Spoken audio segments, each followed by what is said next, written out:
Welcome and thank you for joining me for our sixth and final webinar of our digitization series. Today we are going to be talking about storing and maintaining your digital materials, so those digital files that we've been making. Before we get started, I want to go over a few housekeeping items.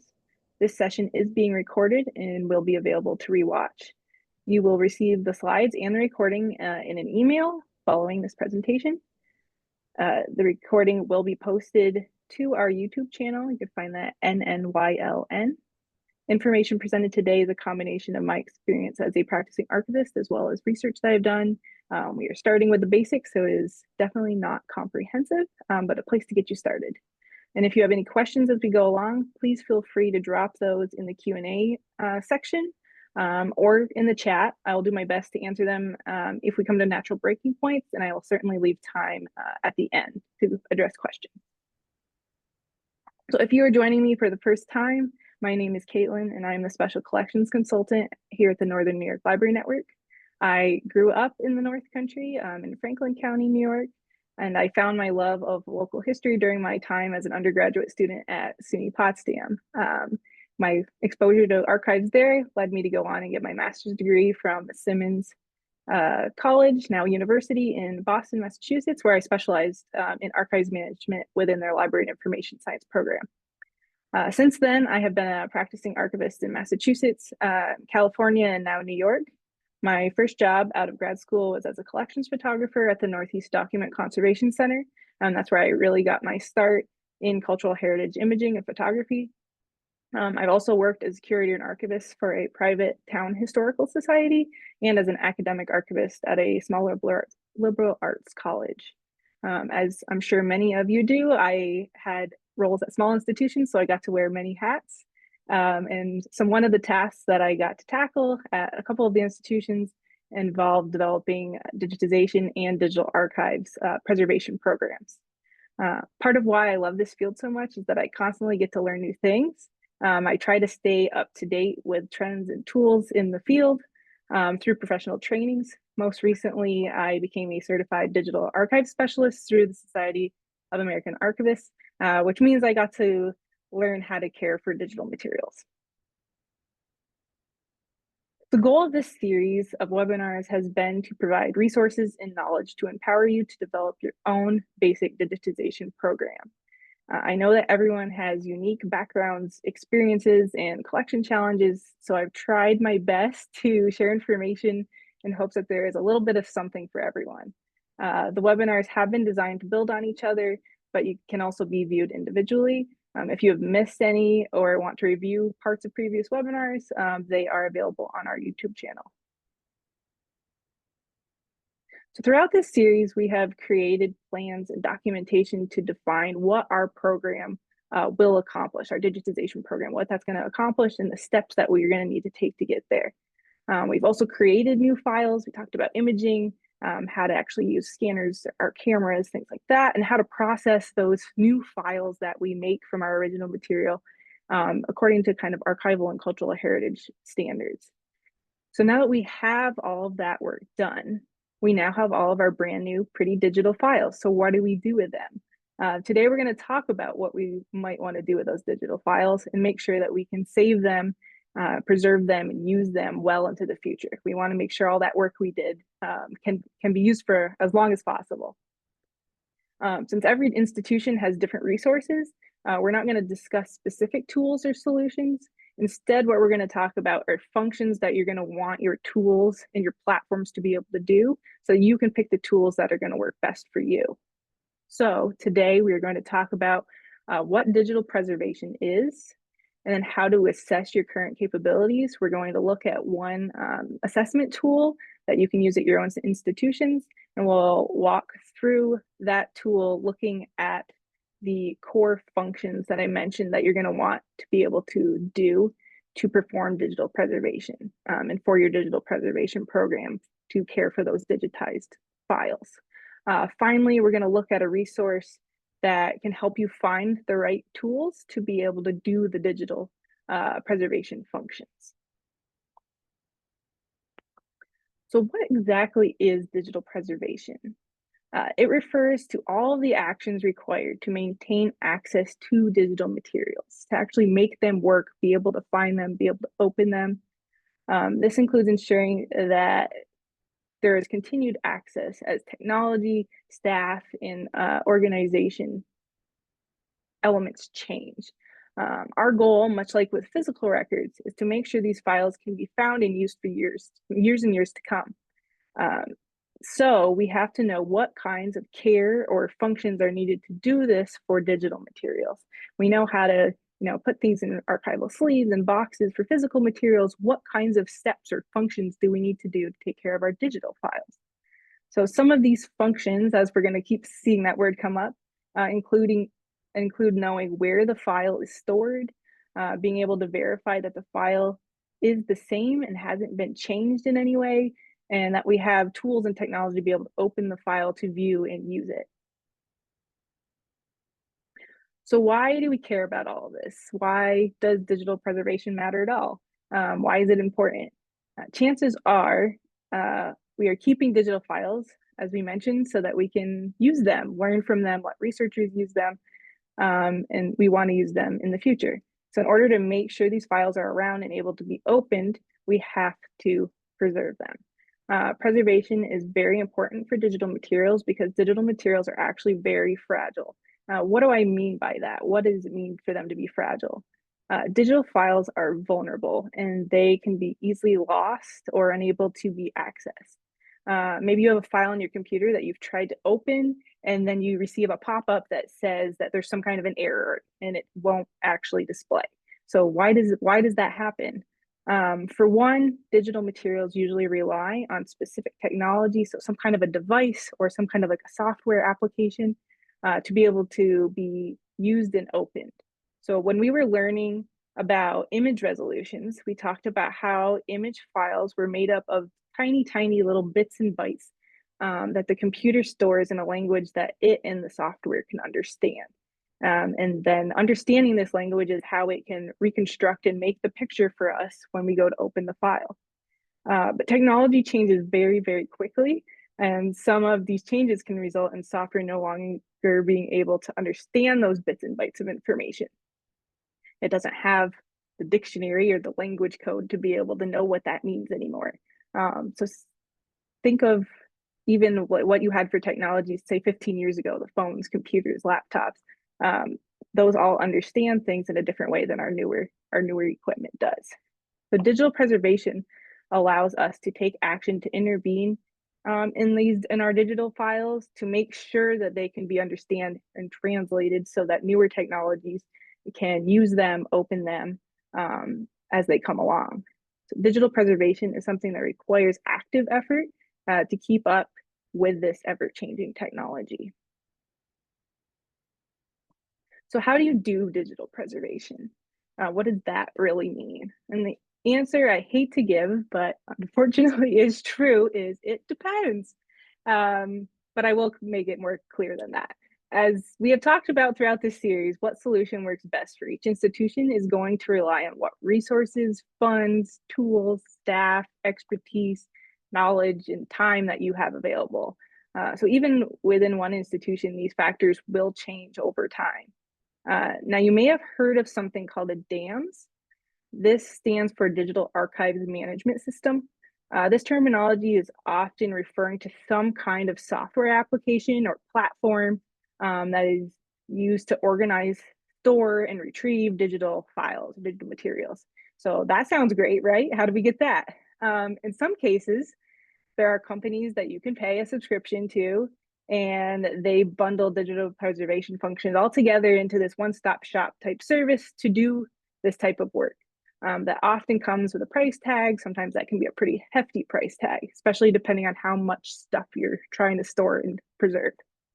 So I like to think of digital archives management systems, or DAMs, in a broader sense. That is, I like to think of it as a collection of tools, and maybe software that are going to work together to allow us to organize, store, and retrieve our digital files. So to do those same functions, but instead of being one singular tool, it's a bunch of tools working together.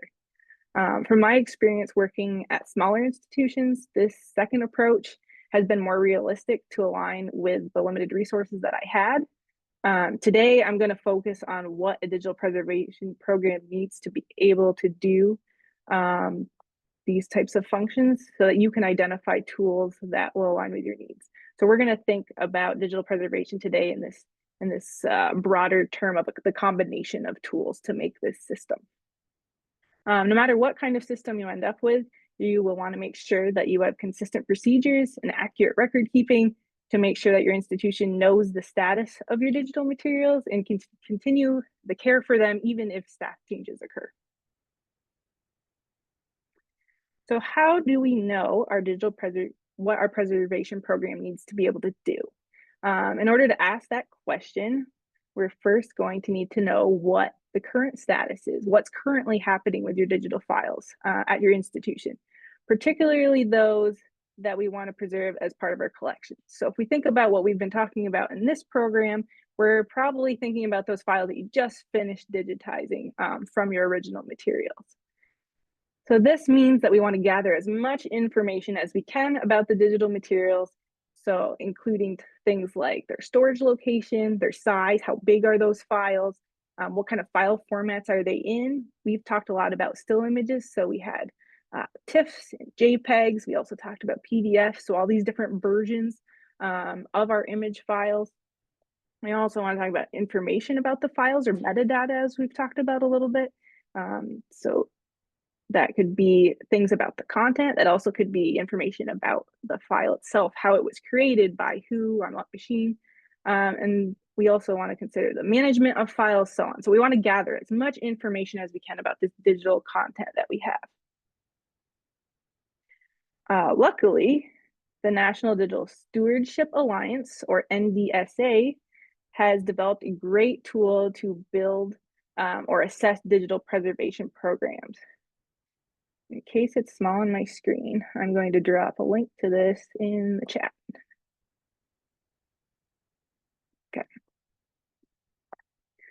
This tool is the rubric that you can see on the screen, and it's called the NDSA Levels of Digital Preservation. It outlines 5 core functions, so things that we want our digital preservation program to be able to do, which you can see in the purple column on the far left. For each function, there are varying levels of program capability. So kind of how advanced the activities are of digital preservation. The rubric is red from left to right, with level 1 is the orange column on the far left. These are the more basic activities, more basic capabilities that I just mentioned. And they actually categorize this as just knowing your content, knowing what you have. And then they increase as you move to the right to the green column. So we start with knowing our content in the orange, and then we move to protecting that content in the yellow. By the time you move up to the blue tier and start working on some of those activities, you're then monitoring your content, so you really know what's happening with it on a regular basis. And then by the time you get to the level 4, the green column, then you're sustaining your content. So this is making sure that it can adapt with new technology. You might be migrating files, reducing emulations, making sure that things are not becoming obsolete. And you're really, really active in that management of those files and making sure they're future-proofed. If you start like I did, then your goal will be just to figure out what you have for digital materials and systems and where you fall on this chart, if you even fall on this chart. I know I had several institutions I was at where I considered myself a level 0 because I wasn't even on the chart yet, but we all have to start somewhere, and that is more than okay. What I really like about this chart is that it gives you some tangible activities or steps that you're aiming to get to. So not only does it help you figure out where you are, but you also can set goals of where you want to go next. So today, we are going to look at each of these function areas together. So each of those purple boxes together to see what they mean and talk about what questions we want to ask ourselves to evaluate what our capabilities are for digital preservation. We're going to focus on the descriptions for level 1 column to see if we know what our content is, that level 1 tier that we want to hit. There is additional documentation to accompany this rubric if you explore the NDSA website, what I dropped in the chat. And there also will be linked at the slides at the end.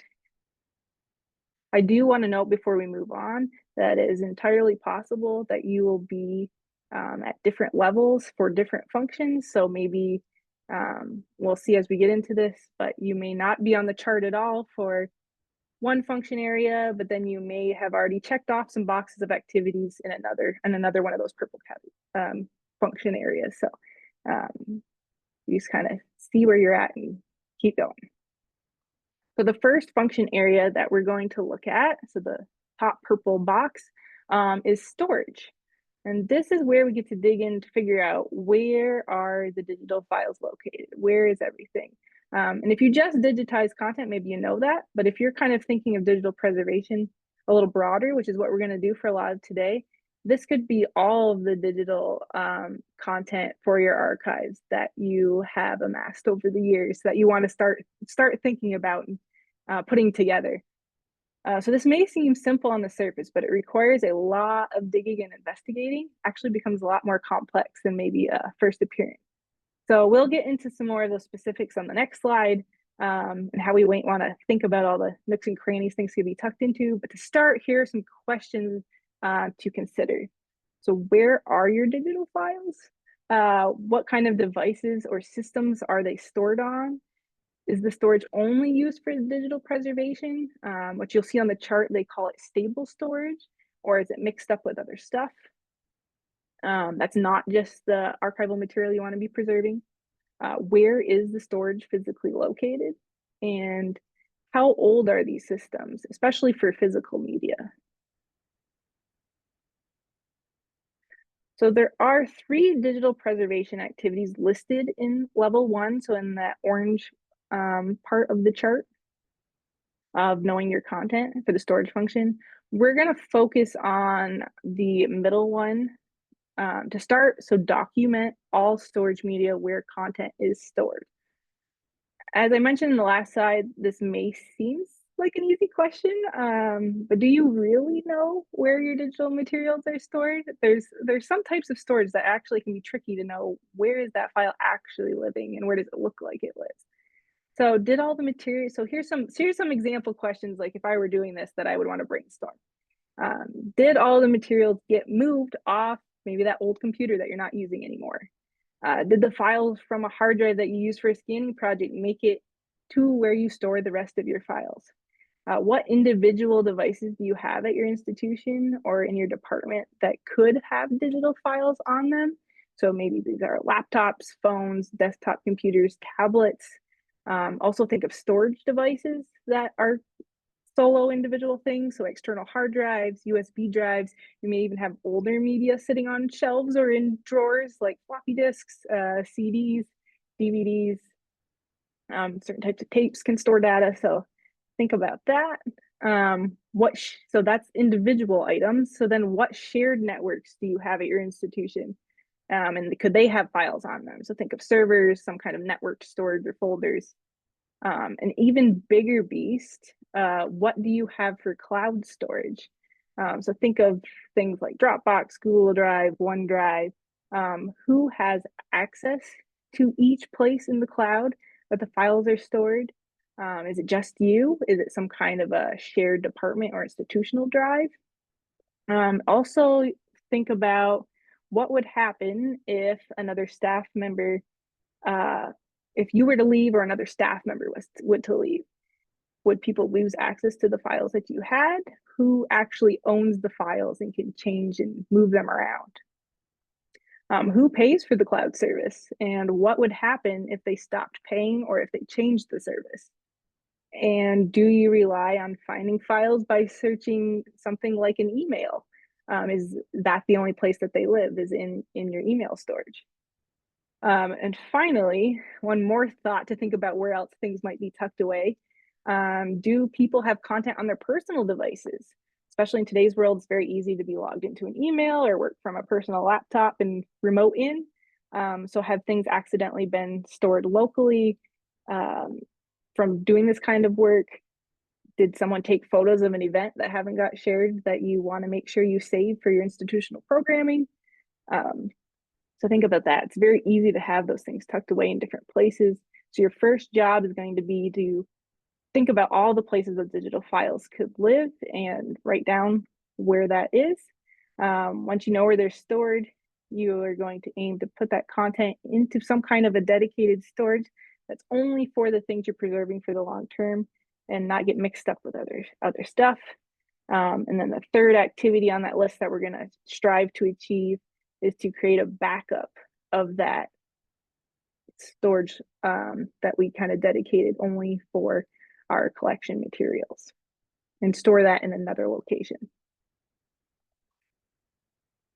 So we've been talking about storage in terms of where things are, but what if you don't have a particular place yet to put things? Or what if stuff is scattered all over the place and you want to bring it together? So as a quick aside, this is not mentioned on the NDSA levels, but I think it will be helpful. Consider how much stuff you have. So how big those files are and how big that is when you add it all up. And also how much digital content might you be making a year that you need to add to that. This will help you think about what kind of storage you want to get and try not to outgrow it too fast. So in this example, this archives had about 20 terabytes of data on its own. In doing this survey of where things were stored, they found out that the campus photographer or the institutional photographer actually had 30 terabytes of photographs that had never been transferred to the archives. So the archives, in doing their planning and learning this, learned that they actually had 50 terabytes of data that they needed to store. Then they also found out that they'll grow at about 3 terabytes a year.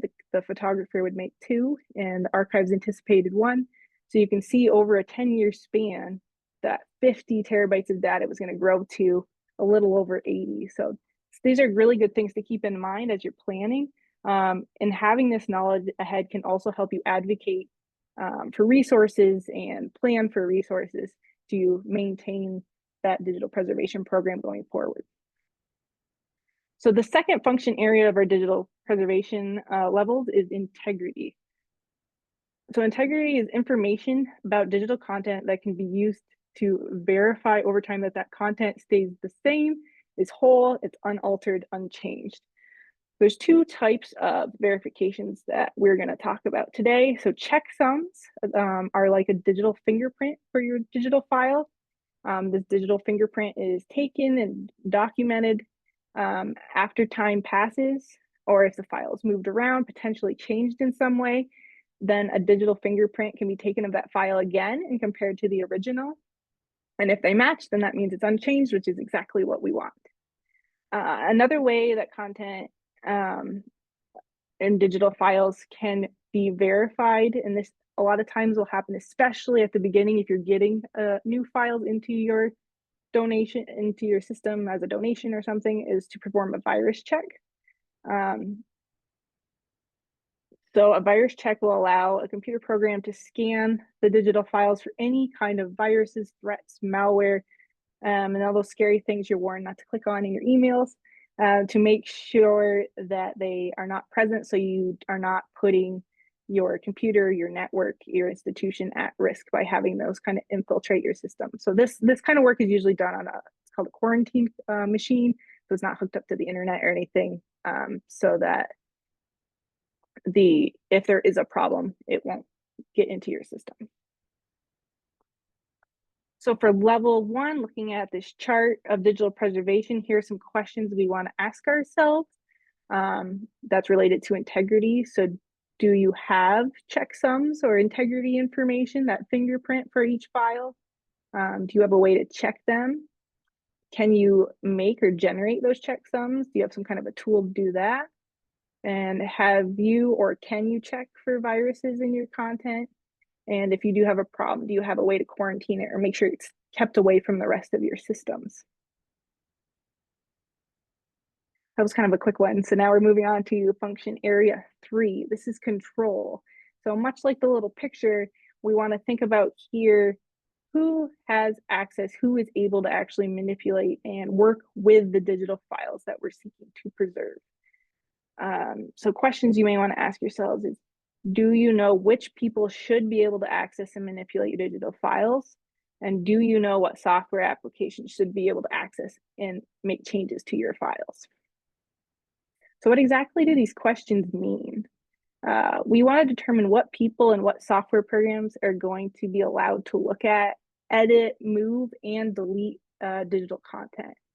So in order to maintain the integrity of files or that digital fingerprint that we want to make sure is unchanged, we will want to be selective about how many people have access to freely work with the files and what tools that they can use to do that work. So the fourth function area that we are going to talk about is metadata. So what activities do we want to consider when we think about metadata for level 1 capability, or that knowing your content part of our rubric? So we want to ask, do we have or do you have an inventory of your digital content? And we want this to include a storage location. So this is things that we know about our digital files. And the second question that knowing our content, level 1, wants us to think about is, do we have a backed up copy of that inventory? So now the inventory that I mentioned here is probably going to look pretty similar to the inventory I mentioned creating for your digitized files, just to kind of keep track of them. It'll likely take the form of a spreadsheet or maybe entries in if you have an archival content management system. And it'll contain a row. So like this might start sounding familiar. It should contain a row for each digital file that's going to keep track of notes about things about it. So it'll probably start with that unique file name that we're going to use to be able to identify and find and use. And it's kind of the key, like our accession numbers or our collection numbers, to be able to uniquely identify that one specific object. We also want to know the file format that it's in. So again, maybe a TIFF, maybe a JPEG, maybe a PDF file. If you are looking at your collection a little in a broader scope, you might have some kind of audio files, like a WAV file. You might have video files. So, what is the file format that you're dealing with? You also want to know the date that the digital file was created, how big the file size is. Again, that'll help you with thinking about your storage, especially if it's in a spreadsheet. You'll be able to add up all of those numbers. What resolution was it imaged at? You might have a brief description of what the content is. Most importantly, for this assessment, you'll want to note the storage locations of each file. So as we were brainstorming earlier, where does everything live? You'll want to have a little cell that you can fill in for each file to know is on this particular hard drive. You might even want to subnote which folder it lives in, or something to help you be able to find it very quickly and easily and know exactly where it's located. If or once you have an inventory, the second activity listed for level 1 is to have a backup of that inventory. And they specify that it should be stored in a location that is not directly with your content or your digital files themselves. So that's another activity or another goal that we'll be trying to achieve for digital preservation. And the fifth and last function area is content. So for the first level, that orange column of digital preservation, you want to know what file formats do we have and how or when were these formats identified.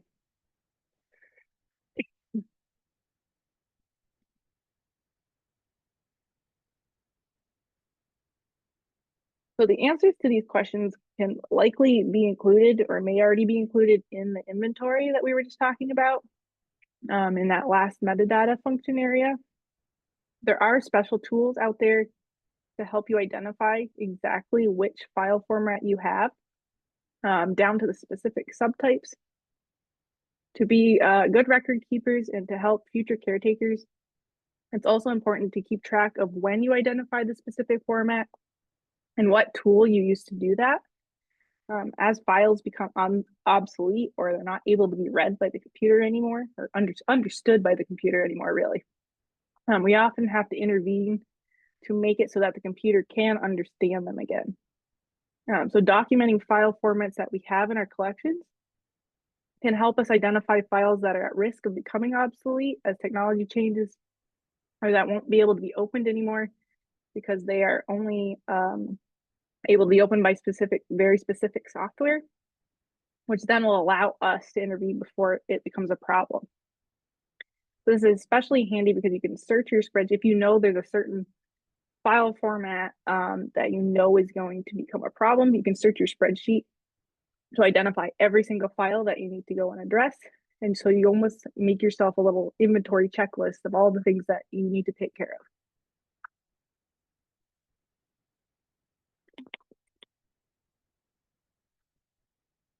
So what have we learned so far?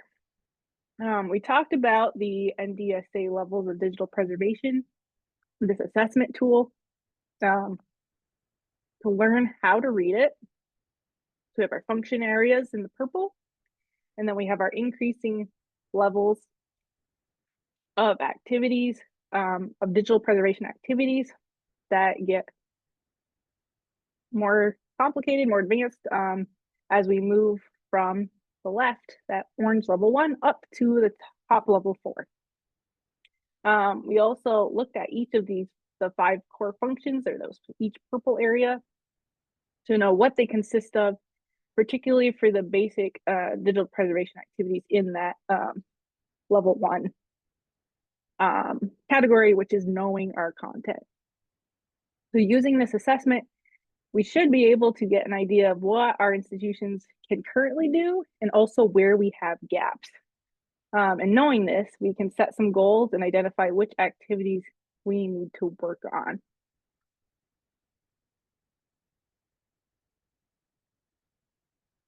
So now that we know what our institution can do, or what we want them to be able to do for digital preservation activities, how do we find the right tools to do the job? As a reminder, we are thinking of digital asset management systems for our purposes today as a network of tools that are going to work together in order to create our system to help us care for our digital files. So some tools that we find may be able to, or that you find, may be able to do multiple jobs at the same time. Or you may just have a tool that can only do one of the tasks. So now we're going to look at how do we find tools to suit our needs. So a wonderful resource to find tools, and there's others out there, but this is the one that we're going to talk about today for digital preservation, is called Copter, which stands, they're very clever. I love their little logo. Stands for the Community-Owned Digital Preservation Tool Registry. It is just like the name sounds. It's a database or a registry that lists digital preservation tools and allows you to compare and contrast them. This project to make a registry of tools actually started by a group. You can see their website header logo on the bottom left of the screen, called POWER, and that stands for Preserving Digital Objects with Restricted Resources. They made the first iteration of this in 2013. And POWER was an IMLS funded study to investigate, evaluate, and recommend scalable, sustainable, and digital preservation solutions for libraries with smaller amounts of data or fewer resources. The POWER team members learned through their initial study that many information professionals felt overwhelmed by the scope of this problem of digital preservation, which when I learned about this resource, I thought it was fabulous because I was at a small institution and certainly feeling overwhelmed. Since then, the team members, they've been funded multiple times since that initial round, and they've created workshops, webinars, and tools to provide resources to these smaller institutions that have restricted resources. As I mentioned, that initial tool registry was created in 2013. Since then, POWER has contributed their original content to the logo on the top of the screen, this group Copter, who has brought on other partners to expand the original content to what is the most current iteration.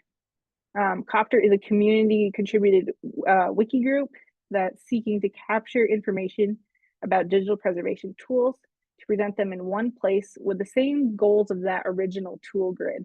So to compare and contrast digital preservation tools. So the registry is organized in a few different ways. So you have different search options to look at the tools. And those organization styles are by life cycle function, or the life cycle stage of the function is what I should have said. They also, you can just look purely by function, which is kind of what we've been talking about today. They do break it down into more subcategories. They also have a search by content type and another one by file format. So depending on what you're trying to do to digital materials, there's a few different ways, a few different entry points to look at those. You could also choose to, there's a browse option, so you can just search all the tools and scroll till your heart's content. I'm going to drop you another link, and then we are going to look at a couple of examples of what you might expect to see.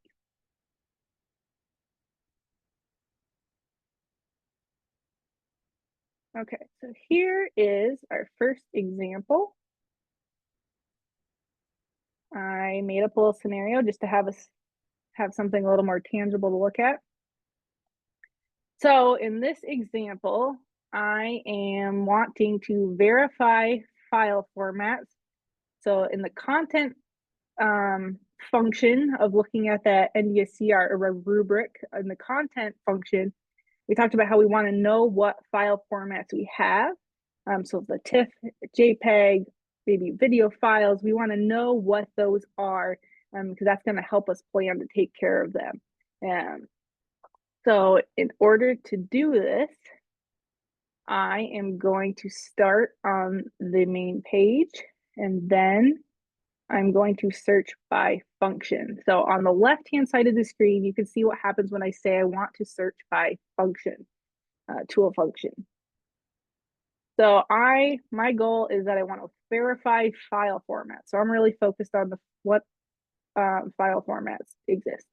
So if I scroll down the list, you can see in the purple circle, even if you can't read it, that is fine. I just want you to see I want you to just have an idea of what the screen's going to look like, what you can expect to see when you get there. So when I scroll down, I see that there is a file format identification. That sounds like it has potential. And when I look at, there's a nice little definition next to this, and it says that these are for tools that enable the automatic identification of the file format of a particular file. So that sounds perfect. That's exactly what I want to do.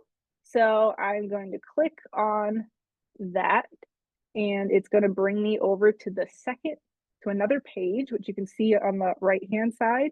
So this second page is going to give us a list of tools for file format identification function. It also provides a brief description of the purpose of each tool.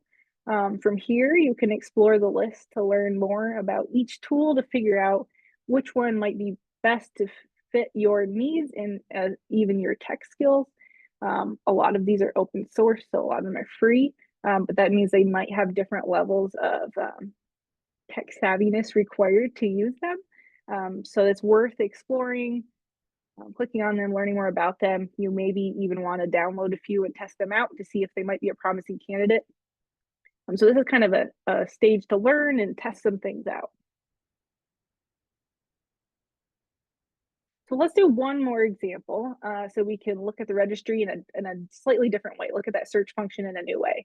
So this time I figured out where all of my digital files are stored, pulled them together into one location, and I am ready to create a second copy or a backup of my content to keep in another location.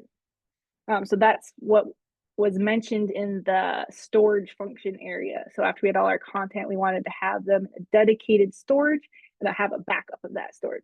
So that's my goals. I want to make a backup. So this time I'm going to search Copter by life cycle stage, which you can see as the far left image. I'm browsing that list of choices. I can see one called store. And it says it's defined as functions that support the storage of data. So that sounds like what I'm looking for. So I'm going to click on that, which then brought me to this middle screen, which I can see functions of storage. So now we can look at this chart to figure out what can help us solve our problem. So if you remember, I'm trying to make a backup, maybe of a hard drive or something. So when we look down this list, we can find that in the purple circle, I did find one specifically for backup, and it is defined as tools that support the backing up of digital data to another storage location. Well, that couldn't be more exact if I tried. So we will click on that to move on to see what else it can suggest for us. So after selecting that backup, we arrive at the far right image. And that is much like the end results that we saw in our last example, where we get a list of tool options as well as a description of the purpose of each tool. Some are very specific, especially because this is kind of community developed project. So some they develop them for a specific task that someone needs to do. So some may fit better what you're doing on it. So again, feel free to explore, browse, and test some things out. I want to quickly mention a couple of other resources that I highly recommend if you want to learn more. There's certainly a lot more in digital preservation than what I have been able to cover today. The first on the left is the Digital Preservation Coalition. They are a nonprofit company and charity based in the United Kingdom that seeks to support and raise awareness for digital preservation work. They have many, many great resources on their website. One of them is their Digital Preservation Handbook, which aims to identify good practices in creating, managing, and preserving digital materials, and also to provide a range of practical tools to help with that process. I really like this resource. I haven't read it from beginning to end, but I've spot read it, and I feel like it's written in a way that's pretty easy to understand. It has really good examples. They make recommendations and have some checklists that are more of bite-sized pieces to actually be able to tackle the work. And they also have a lot of really good links to more resources. It also includes information about all aspects of digital preservation, especially even more than I was able to get into today. So it's including institutional strategies. So this could be things like advocating for a program in the first place and kind of garnering that support, training staff. Also organizational activities, so actually doing the digital preservation work, and also technical solutions and tools. So they have another take on tools and more resources on tools, and how to find the right things that might work for you. The second resource that I want to point out to you is from Power, and that's that Preserving Digital Objects with Restricted Resources, the group that started the tool grid that then led to Copter, which we just looked at. They have a great series of webinars about digital preservation under the resources tab of their website. Links to both of these resources will be on the recommended resources that you'll get in the slides after this presentation. You can also find them if you just do a quick internet search for their names. So let's review what we talked about today. We talked about digital preservation, kind of what it is, why it matters, and what digital asset management systems consist of. Then we talked about how to assess our current capabilities by using the NDSA levels of digital preservation rubric, that self-assessment tool. And in doing this, we examined each of the 5 kind of core components or functions of digital preservation along the way, looking at a few examples and questions we might want to think through specifically for that very first level of knowing our content.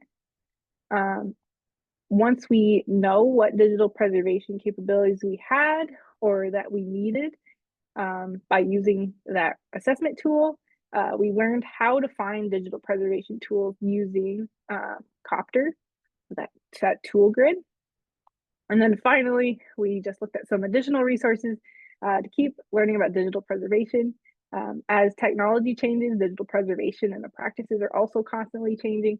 So this is especially a growing field that people are figuring a lot out about and keeps changing. So it's always good to keep looking for and learning new material. There's not one single digital preservation solution that's going to work at every institution, but hopefully this webinar has given you some knowledge to know what functions that you need your programs to be able to do and some resources to help you get there. So if you're feeling overwhelmed, which I really hope you aren't, remember to start where you are, use what you have, and do what you can. With that being said, we've reached the end of our digitization series. Thank you so much for joining me today and throughout the other sessions of this series. I hope you learned something, and I feel like you have some steps that you can implement at your own institution.